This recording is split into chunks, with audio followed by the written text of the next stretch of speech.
Yo, guys, Justin Jaynes here with the 10-7, and Huzaifa just sent me a very interesting video that I have to make a video about, guys, and that is Chael Sonnen spouting off about Islam Makhachev. I'm talking about the best pound-for-pound fighter, in my opinion, in the UFC, our lightweight champion that's vacating his belt or being stripped of his belt, however you want to look at it.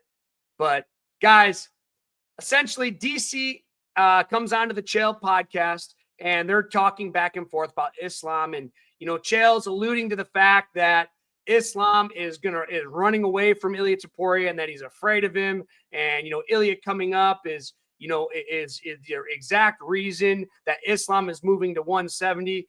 And I'm going to tell you this, I couldn't disagree with you more, guys. Let's take a look at this video of DC and Chael. I'm not going to play too much of it, but maybe 30 seconds to a minute, just so you guys get an idea of what I'm talking about. All right, here it is.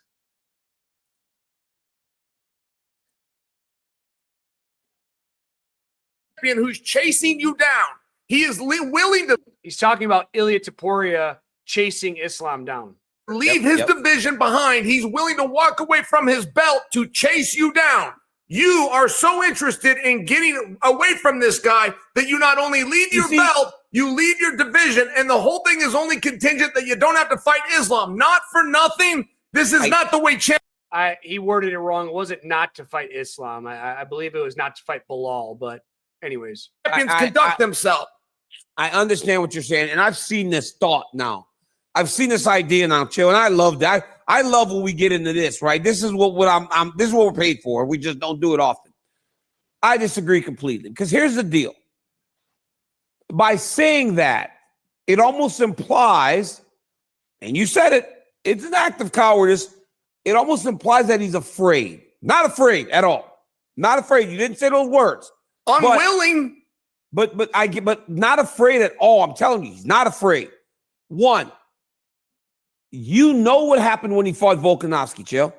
You know. All right, now when they talk about him fighting Volkanovski, essentially he's just saying the credibility he got for Volkanovski. He always has that asterisk next to that Volkanovski win. Well, he was a featherweight. He was a small guy, coming up, to take him on. And although Volkanovski, one of the greatest featherweights of all time, our current featherweight champion, I just don't feel Islam, and I feel Islam feels the same way, that he never just really got that full credibility because he was a featherweight. And I firmly believe that's what this whole Ilia thing is. Now, when you got someone like Islam, who's always in someone like Khabib's shadow, and Islam has a loss in his record. He lost his second fight in the UFC, got knocked out, and Khabib never had that. So I think that Islam wants to declare himself as one of the greatest fighters of all time, even with a loss on his record. Now, by continuing to beat these featherweight greats, he beat Volkanovski twice that he didn't get very much credit for, and now he goes in there and smashes Ilia Topuria. I mean, again, it's going to be another win with an asterisk next to his name. So I totally understand where he's coming from. And how can you say unwilling? He's going up a weight class after seeing what JDM just did to Bilal.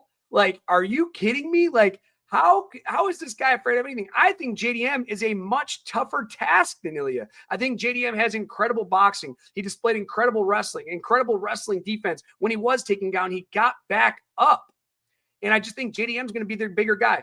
I don't think Islam is running from anybody. And as, in my opinion, the greatest pound-for-pound fighter in the UFC right now, I don't know how Chael can say these things. And, it's almost like clickbait, because I feel like Chael is always going off and going against the grain. Even when I was in the UFC, my last fight against Charles Rosa, I bet my whole show money against myself, for myself to win the fight. I lost a split decision. And then he makes a video about how it was all bogus and baloney, and I was doing it for who knows why I was doing it. Why would I even say it? Like, I'm not getting any monetary settlement or anything from doing that. So I just feel like Chael, he plays the bad guy. He plays the heel. He takes a popular opinion and goes against it. So people or podcasts like ours, like the 10-7, can make these videos, and he's getting more views. He's getting more subs. He's getting more likes. So it's almost like I hate making this video when I love it at the same time, because Chael Sonnen is wrong. Islam is not running from anybody. You hear DC say it. He is not running from anybody. He wants to do something Khabib didn't do. And unfortunately, Islam isn't undefeated anymore. So going up to welterweight, he's going to really test himself. And with that being said, he's been called a weight bully. He's been said to have a struggle making lightweight before. Maybe this is going to make it easier on him. He gets to go up to welterweight. He's going to feel better. He's going to feel fresher. And let's see what he can do. Let's take a look at what Islam Makhachev has done through the couple of years of this. Take a look at his record right here. Sorry, guys. Again, still getting used to screen sharing. We're going to go down to when he started his career. Had his first amateur fight 2013, turned professional 2010 in August. Got to the UFC in 2015. So it took him 5 years to get there. And look at, guys, he started his record off at 1-1, comes in with the rear naked choke, and then gets brutally knocked out in his second fight. Since then, since October 3rd of 2015, 1, 2, 3, 4, 5, 6, 7, 8, 9, 10, 11, 12, 13, 14. He's put together 15 wins. And I know a lot of people say the Renato Moicano fight isn't that credible. It was a short notice change. Renato's not a championship caliber fighter. Sure. But look what he did to him. He finished him in the first round, guys. The first round. Now look at Dustin Poirier. Who's going to tell me Dustin Poirier isn't a championship caliber fighter? Finishes him in the 5th round. Alexander Volkanovski, arguably the greatest featherweight of all time. Like, are you kidding me? Volkanovski finishes him with a head kick. Beats Volkanovski by decision. Charles Oliveira. Oh, what? Charles Oliveira isn't a good lightweight? Charles Oliveira, to me, is one of the greatest grapplers the lightweight division has ever seen, and he chokes him out in the second round. What? King Green? I don't think King Green's a championship caliber fight. But again, this fight was 3 years ago, and it's still a very tough guy. You look at Dan Hooker, who in my opinion, is definitely turning into a championship caliber fight. He's always been tough. You've seen his incredible fights, and he finishes him in the first round, makes it look easy, guys. Look at Thiago Moses, finishes him 4th round.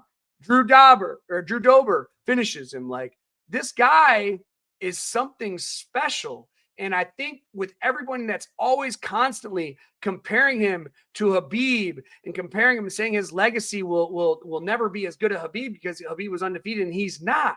He's trying to do the next best thing. He's trying to go up and challenge himself at welterweight. Now, look, if he goes up to welterweight, wipes out the division, Ilia wipes out the lightweight division, we are setting up a super fight for this century.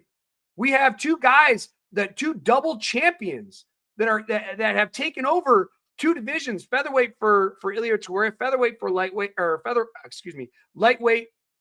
for Ilia Topuria, and then again, Islam has already done it in the lightweight division. If he goes up, if they both go up and wipe out divisions, guys, this is why Dana White is so smart. This is setting up the super fight for the century. Back in the day, we always wanted to see George St. Pierre versus Anderson Silva, man. That was one of the super fights I wanted to see. And they were only one weight class apart, but for whatever reason, it never came together. This is putting that on that kind of level. Islam Makhachev, again, in Khabib's shadow, but could turn out to be one of the greatest fighters of all times. Ilia Topuria, undefeated, going up, the legend killer, knocking out Alexander Volkanovski, knocking out Max Holloway. Now going up to lightweight, he runs through that division. Guys, you guys got to look at the big picture. This guy isn't running from everyone. He wants his legacy to be as big or bigger than Khabib's. These guys fight for legacy. They're not afraid of anybody. Are you kidding me? These guys are all killers, man. They want to see what's going to look best on the resume. And I agree with Islam, and I agree with DC. Him going up, winning the welterweight strap, having some defenses at welterweight is going to be huge for him from a legacy. And the same thing with Ilia Topuria, going up undefeated, going to the lightweight division, wins the lightweight championship, gets a couple defensive. And now we have the best pound for pound fighter at welterweight coming back down to his home at lightweight. Islam at welterweight, coming back down to lightweight to take on Ilia Topuria for arguably the greatest super fight of all time. And I don't see why Chael Sonnen can't wrap his head around this. This is an incredible game plan. It's giving both fighters to prove that they are the best in the world at any division they want to compete at. Guys, Chael Sonnen is just always going against the grain. I think he's just doing it for clickbait. I agree with DC. Islam is not afraid of anybody, including Ilia Topuria. Tell me what you think about that in my comments.